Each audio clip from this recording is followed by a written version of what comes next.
Hello जय मसीह। नमस्कार सम्पूर्ण प्रिय मित्रहरू, साथीहरू, देश विदेशमा छरेर बस्नुभएका सम्पूर्ण नेपाली दाजुभाइ तथा दिदीबहिनी सबैजनालाई म मेरो व्यक्तिगत तर्फबाट फेरि पनि भन्न चाहन्छु, ख्रिस्टीय न्यानो अभिवादन, जय मसीह, नमस्कार, लासो फ्याफुल्ला।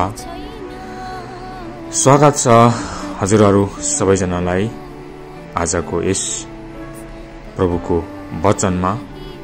पक्कै पनि आशा गर्दछु कि यस वचनले भनेको कुरा तपाईहरुले प्रष्ट रूपले बुझ्नुहुन्छ है त। आउनुहोस् हामी वचनलाई पढ्नेछौं। तपाईहरुले यसलाई सुन्नुहोला, ध्यान दिनुहोला र अध्ययन गर्नुहोला है त। यीशुले भन्नुभयो, अहिले हाँस्नेहरू हो तिमीहरूलाई हाय, किनकि तिमीहरूले विलाप गर्नेछौ र रुनेछौ।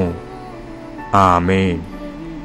हुन्छ, यो वचनले भनेको कुरा तपाईहरुले पक्कै पनि बुझ्नुहुनेछ। तपाई बुझ्नुहुने ज्ञानी हुनुहुन्छ। त्यसैले सम्पूर्णलाई धेरै धेरै धन्यवाद। जय मसीह, जय नेपाल।